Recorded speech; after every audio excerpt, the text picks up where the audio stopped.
Assalamualaikum warahmatullahi wabarakatuh.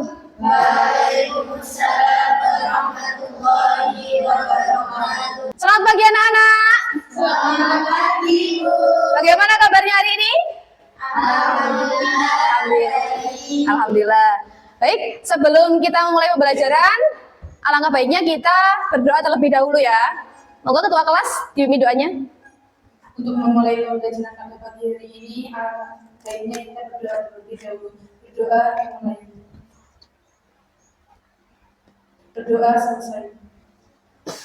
Baik, sebelum itu saya akan mengecek kehadiran kalian ya.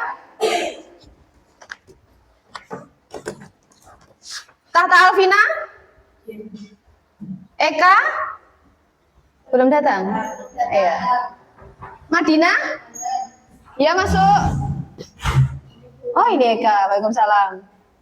Dari mana Mbak kok baru datang? Maaf Bu, tadi banyak saya berdoa. Banyak.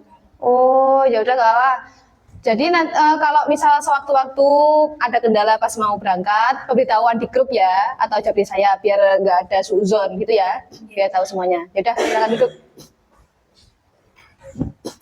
Selanjutnya Asila, Nabila, Kinana, Peldela, Bidaya. Ada yang tidak hadir?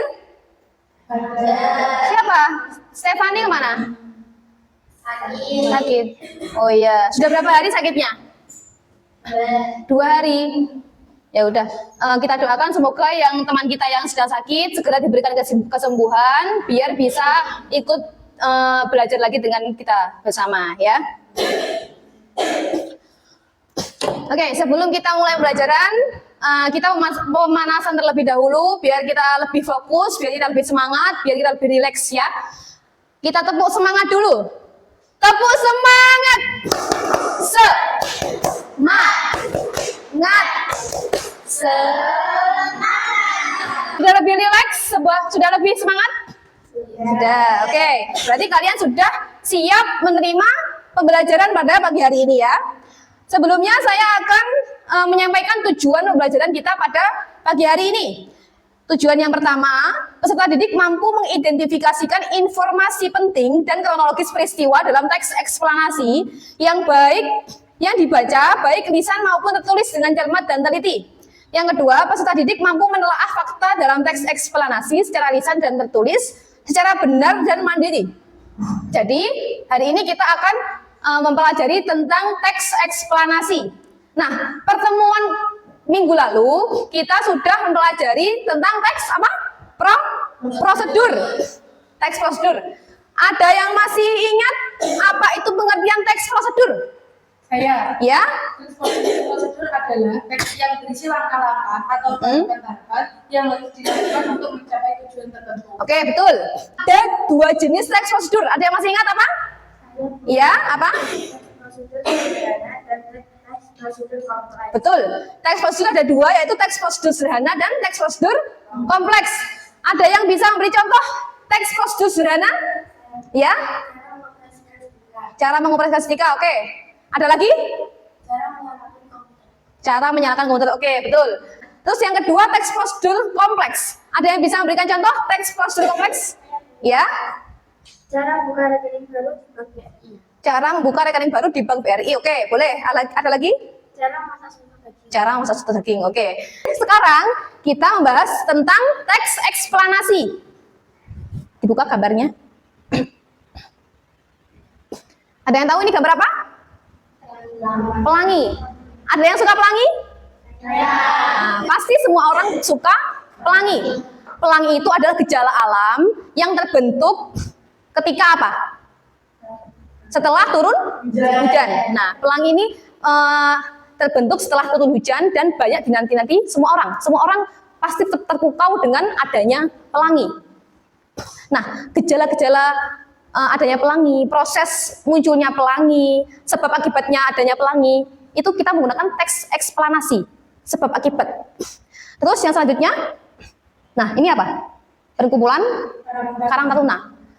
Sebab akibatnya ada perkumpulan organisasi Karang Taruna. Sebab akibatnya ada organisasi masyarakat, nggak Taruna saja, kayak misalnya OSIS. Nah, itu kan merupakan fenomena sosial, fenomena yang ada di kehidupan sehari-hari. Nah, itu kita menerapkan teks eksplanasi. Selanjutnya, masuk materi. Ya, diperbesar. Next. Nah, kita masuk materi teks eksplanasi. Selanjutnya, apa itu teks eksplanasi? Next. Teks eksplanasi adalah teks yang memuat tentang suatu proses terjadinya fenomena alam, sosial, budaya, ilmu pengetahuan, dan fenomena lainnya. Teks yang menjelaskan sebab akibat dari suatu fenomena yang terjadi di sekitar kita yang memiliki sebab akibat dan prosesnya. Contohnya kayak terjadinya banjir, itu pasti ada penyebabnya. Apa penyebabnya banjir? Contohnya apa? Ya, bisa. Ada lagi? Penggundulan hutan. Bisa. Ada lagi? Apa? Hujan yang lebat bisa. Gitu ya. Jadi suatu fenomena alam itu pasti ada sebab akibatnya. Nah, itu proses sebab akibatnya itu kita menggunakan teks eksplanasi. Kalau selain bencana alam ada lagi? Bukan bencana alam. Kayak pembentukan adanya perkumpulan OSIS di sekolah. Nah, itu juga menerapkan teks eksplanasi. Sebab akibatnya kok ada sih perkumpulan OSIS itu sebabnya apa? Pasti suatu organisasi itu memiliki tujuan yang sama, yaitu apa tujuannya OSIS? Ikut serta memajukan sekolah, gitu ya. Terus selanjutnya apa manfaat dan tujuannya? Manfaat kita mempelajari teks eksplanasi itu apa? Next. Ini, yang pertama untuk menambah ilmu pengetahuan siswa. Yang kedua, mewujudkan generasi muda yang menjadi cerdas secara intelektual. Yang ketiga, menambah wawasan tentang suatu proses terjadinya fenomena. Yang keempat, memberikan sebuah informasi atau proses terjadinya fenomena secara logis dan jelas. Yang terakhir, memperoleh dan memahami informasi lebih mudah. Jadi, misal ada teks eksplanasi, ini ada kejadian gempa bumi misalnya. Jadi di situ ada proses terjadinya gempa bumi itu apa aja, akibatnya apa aja, penyebabnya apa. Nah, itu kalian bisa lebih mudah memahami terjadinya bencana tersebut, gitu ya. Terus selanjutnya,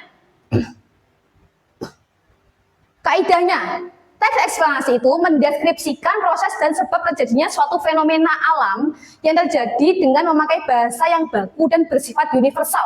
Universal itu apa? Umum. Terus penjabarannya, informasi dalam teks eksplanasi memudahkan siswa untuk dimengerti. Makanya penulisan dan pemakaian kata teks eksplanasi harus sesuai dengan PUEBI. Jadi bahasanya harus formal, nggak boleh pakai bahasa sehari-hari. Terus harus menggunakan ejaan bahasa Indonesia. Bahasanya harus pakai bahasa Indonesia yang baik dan benar. Ejaannya harus tepat agar lebih mudah dipahami oleh banyak orang. Selanjutnya struktur teks eksplanasi. Jadi teks eksplanasi itu ada strukturnya. Ada 3 struktur. Yang pertama pernyataan umum, gambaran umum peristiwa atau fenomena. Itu berisi tentang definisi. Definisi itu apa? Pengertian. Definisi itu pengertian. Jadi yang pertama itu pengertiannya, misalnya OSIS itu apa? Kalau kita ambil OSIS ya. Pengertian OSIS itu apa? Bisa kita ambil bencana alam gempa bumi, pengertian gempa bumi itu apa? Itu jelaskan dulu di awal. Selanjutnya urutan sebab akibat, deretan penjelasan sebab akibat. Penyebab terjadinya banjir itu apa? Itu dimasukkan di situ. Akibatnya kalau terjadi banjir itu apa? Nah, itu disebutkan setelah disebutkan sebab dulu baru akibatnya. Selanjutnya interpretasi. Maksudnya itu kesimpulan dari topik yang dijelaskan. Jadi sudah ada definisi, sudah ada sebab akibat, kesimpulannya apa? Itu masuk interpretasi. Itu ya. Selanjutnya ciri-ciri teks eksplanasi. Yang pertama informasi berdasarkan fakta. Mbak itu apa? Kok rame sendiri kenapa? Jangan gaduh sendiri ya. Kalau saya masih menjelaskan, tolong didengarkan, diperhatikan biar kalian paham. Nanti gaduhnya setelah pembelajaran boleh. Itu ya, tolong hargai yang di depan. Ya. Kita masuk ke ciri-ciri teks eksplanasi. Yang pertama informasi berdasarkan fakta. Jadi informasinya itu fakta, benar-benar terjadi, tidak dibuat-buat. Terus yang selanjutnya bersifat ilmu pengetahuan. Jadi isinya itu benar-benar untuk belajar ilmu pengetahuan, untuk menambah pengetahuan. Terus selanjutnya informatif. Isinya itu informatif, memberikan informasi, tidak memberikan pendapat pribadi, tidak. Selanjutnya menggunakan kata penanda urutan. Yang terakhir fokus pada hal umum. Saya akan membagi kelompok. Ini ada berapa siswa? 1, 2, 3, 4, 5, 6, 7, 8, 9, 10. Ada 10 siswa. Saya bagi menjadi 2 kelompok. Yang ini silakan gabung ke sini. Ini saya bagikan LKPD-nya. Ini 1, ini 1. Tugasnya apa? Tugasnya mendata informasi penting dan kronologis peristiwa. Yang kedua, menelaah fakta dari teks eksplanasi yang dibaca. Yang ketiga, merancang informasi berupa pengetahuan dan urutan kejadian dalam teks eksplanasi melalui LKPD. Ini teks eksplanasinya apa? Banjir. Banjir. Yang ini apa? Gempa bumi. Gempa bumi. Oke. Yang ini teksnya mengenai banjir, yang ini teksnya mengenai gempa bumi. Nah, sekarang kalian baca dulu, terus catat informasi pentingnya, dicatat. Setelah itu menelaah fakta dari teks eksplanasi tersebut apa aja, dituliskan di bawah sini ya, di bawahnya. Di bawahnya tuliskan di sini. Setelah itu, setelah selesai, salah satu kelompok bisa mempresentasikan hasil diskusinya. Itu ya. Ayo silakan didiskusikan. Saya beri waktu 10 menit. Baik, sudah 10 menit, sudah selesai? Sampun. Oke. Sekarang silakan kelompok 2 mempresentasikan hasil diskusinya. Siapa yang mempresentasi? Tata. Oke. Silakan. Duduk aja gak apa-apa. Kami telah melakukan diskusi kelompok untuk mendalami materi tentang gempa bumi. Kami membaca teks secara mendalam dan mencatat poin-poin utama seperti penyebab gempa bumi, misalnya pergeseran lempeng tektonik, terjadinya gempa bumi, dampak gempa bumi terhadap lingkungan dan masyarakat, contoh gempa bumi yang telah terjadi seperti gempa di Yogyakarta tahun 2006 atau gempa di Palu 2018. Selanjutnya kami mengidentifikasi fakta dengan membedakan dari opini. Fakta yang ditemukan yaitu gempa bumi adalah putaran yang berasal dari dalam bumi, dapat disebabkan oleh pergeseran lempeng atau aktivitas gunung bumi. Magnitudo gempa diukur dengan skala yang sedang. Kesimpulannya, melalui diskusi ini, kami lebih memahami cara menganalisis dan informasi dan menyajikan informasi secara terstruktur. Kami juga menyadari pentingnya fakta ilmiah dan memahami fenomena alam seperti gempa bumi. Oke, itu masih poin-poinnya ya. Terus untuk rancangan informasinya berupa pengetahuan dan urutan kejadiannya nanti silakan dikumpulkan ke kantor setelah istirahat ya.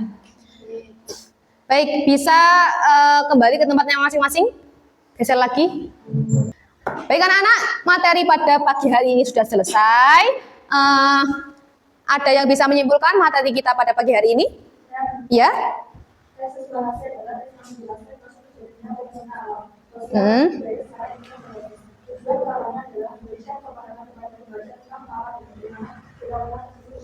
Oke, ada yang mau menambahkan lagi? Ya? Eksplanasi memiliki ciri utama yaitu informasi faktual, hubungan sebab akibat, bahasanya formal dan data opini. Oke, bagus. Terima kasih yang sudah memberikan kesimpulan pada pagi hari ini. Ada lagi? Sudah ya? Sudah. Baik. Alhamdulillah pembelajaran kita pada pagi hari ini sudah selesai. Masih semangat nggak? Masih. Tepuk semangat ya. Tepuk semangat. Semangat. Semangat. Oke, tepuk tangan semua. Baik, sudah selesai. Alhamdulillah sudah selesai. Tadi kita diawali dengan doa. Sekarang mari kita akhiri dengan doa juga. Monggo, silakan ketua kelas. Untuk mengakhiri pembelajaran pada pagi hari ini, alangkah baiknya kita berdoa terlebih dahulu. Berdoa mulai. Berdoa selesai. Alhamdulillah pembelajaran kita pada pagi hari ini sudah selesai. Semoga ilmu yang kita dapat pada pagi hari ini bisa bermanfaat untuk kita semua. Baik, saya akhiri. Wassalamualaikum warahmatullahi wabarakatuh. Waalaikumsalam warahmatullahi wabarakatuh.